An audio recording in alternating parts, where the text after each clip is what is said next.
పూర్ణుడా స్నేహశీలుడా విశ్వనాథుడా విజయ వీరుడా ఆపత్కాలమందున సర్వలోకమందున దీనజలాని దీపముగా వెలుగుచున్నవాడా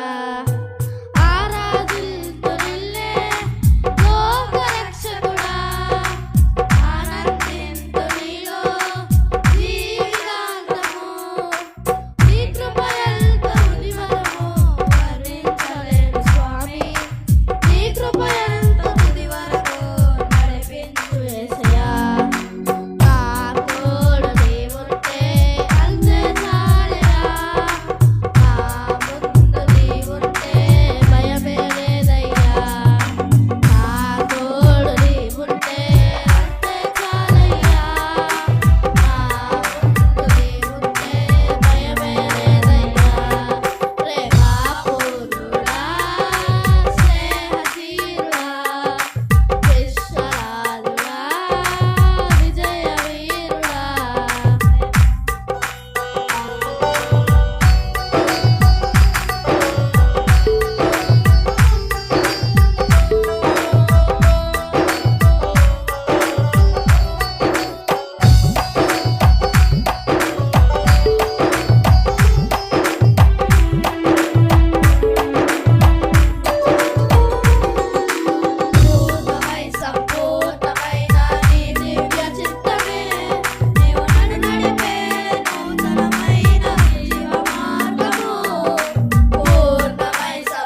నడిపించు యేసయ్యా నా తోడు నీవుంటే అంతే చాలయ్యా నా ముందు నీవుంటే భయమే లేదయ్యా నా తోడు నీవుంటే అంతే చాలయ్యా నా ముందు నీవుంటే భయమే లేదయ్యా.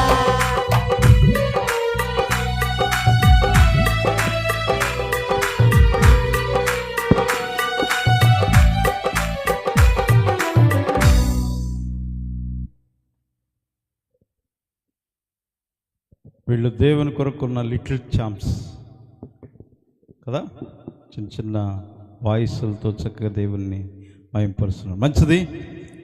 6:10 స్టార్ట్ చేసాం. ప్రార్థన కాదు, పాట.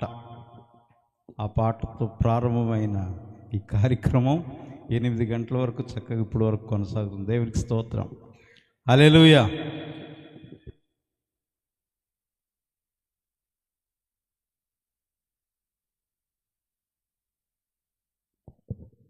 ఈ సమయంలో ప్రార్థనలోనికి వెళ్దాం. ప్రార్థనలోనికి వెళ్ళే ముందు దైవజనులు మన మధ్యలో కొంతమంది సేవకులు ఉన్నారు. వారిని స్టేజ్ మీదకి ఆహ్వానిస్తాను, వేదిక మీదకి. వారు వస్తుండగా చప్పట్లు కొట్టి దేవుని నామమున మహింపరుద్దాం. మొట్టమొదటిగా దారభోగపురంలో పరిచయం చేయించిన జేమ్స్ అయ్య గారిని ముందులోకి రండి, వేదిక మీదకి వస్తారు. తర్వాత శామ్యూల్ పాస్టర్ గారు, తర్వాత పాస్టర్ శ్యామ్ గారు, పాస్టర్ ప్రసాద్ గారు, పాస్టర్ పండన్న గారు వేదిక మీదకి వచ్చి వేదికను అలంకరిస్తే, ఒకవేళ మధ్యలో మనకి సేవకులకు టైం ఇచ్చి కింద వెళ్ళిపోవాలంటే వెళ్ళిపోదాము. ప్రస్తుతానికి రండి.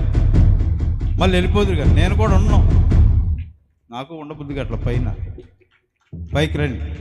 మళ్ళీ వెళ్ళిపోదురు కానీ మా మాట గౌరవించి రండి. చాక్లెట్ ఇస్తాను, రండి వేదిక మీదకి రండి. మళ్ళీ వెళ్ళిపోదాం, నేను కూడా వచ్చేస్తాను మీతో పాటు.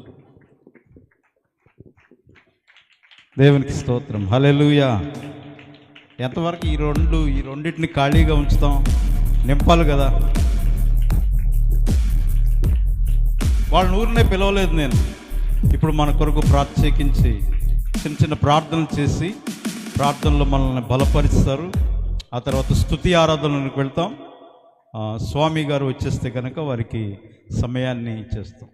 మధ్యాహ్నం ఆయన చెప్పింది ఏంటంటే, మైక్లో చెప్పొచ్చో లేదో కానీ 1:30 వచ్చేస్తానని వెళ్ళారు. ఇప్పుడు వచ్చేస్తూ ఉంటారు. దేవునికి స్తోత్రం. హల్లెలూయా. వారికి రాగానే సమయం ఇచ్చేస్తాను. కాబట్టి 3వ వర్తమానం మరి వారు అందించిన తర్వాత వారు కూడా చీరాల ప్రయాణం ఉంది, వారు కూడా ముగించుకొని వెళ్తారు. తర్వాత ఈ కార్యక్రమం ఈ రోజుతో ముగిసిపోతుంది. దేవునికి స్తోత్రం. హల్లెలూయా. మొట్టమొదటిగా జేమ్స్ అయ్య గారు చిన్న ప్రార్థనలు మనల్ని నడిపిస్తారు. అందరం కూడా తల్ల ఉంచి కళ్ళు మూసుకొని ప్రార్థన చేద్దాం. ప్రార్థన చేసుకుందాం.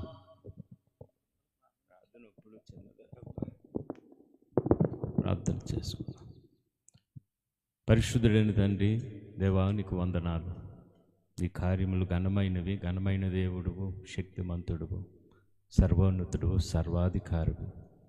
సమస్తమును ప్రభువా చూచుచూ నీ కనుదృష్టి అంతతో చూస్తూ ఈ యొక్క సభలు ఆశీర్వదకరముగా ఎంతవరకు జరిగిస్తూ నడిపిస్తూ, ఎవరు వెనకబడినా ప్రభువా వారిని బలపరుస్తూ తీసుకొని వస్తూ చేయి చాపుతూ ప్రభువా నిలబెడుతూ వాడుకుంటున్న విధానాన్ని బట్టి నాయనా నీకు వందనాలు చెల్లిస్తున్నాం. ప్రభువా ఎవరూనూ ధైర్య తక్కువడు, నీకు ఇష్టం ఉండదు, వెనుక ఉండడు, నీకు ఇష్టం ఉండదు. నీ పిల్లలు శ్రేష్టముగా ఉండాలనే పేదరు పడిపోయినప్పుడు ప్రభు అన్నప్పుడు ప్రభువా ఏవో అని చెప్పి వదిలేదు. కానీ నువ్వు చెయ్యి పట్టుకొని లేపిన దేవుడు, నీ కొరకు నిలబెట్టుకొని వాడుకొని జయముగా విజయముగా నాయనా బలముగా నీ కొరకు సాక్షులుగా దీవెనలు పొందేవారుగా, దీవెనలు తండ్రి వారి ఇరుపక్కల ఉన్నవారికి ఇది కళ నిజమా, ఈ దీవెనలు ఎక్కడి నుండి అని ఆశ్చర్యకరముగా దీవించే దేవుడు, ఆశ్చర్యకరుడు ప్రభు, నీకు వందనాలు చెల్లిస్తున్నాం. ప్రభువా నీ కృపనివ్వండి. ఈ యొక్క సభలు, ఈ యొక్క ఆఖరి దినం ప్రభు ఆఖరి సెక్షన్లోనికి తీసుకొని వచ్చి నడిపిస్తున్న దేవుడువు, మహా కాపరివి ప్రభు, విజయకరముగా నడిపిస్తూ ఏ శోధనలు సమస్యలు ఏది వచ్చినా తండ్రి నీ గాయపడిన హస్తము చాపుతూ విజయకరముగా జైవోస్తములతో ఊరేగిస్తున్న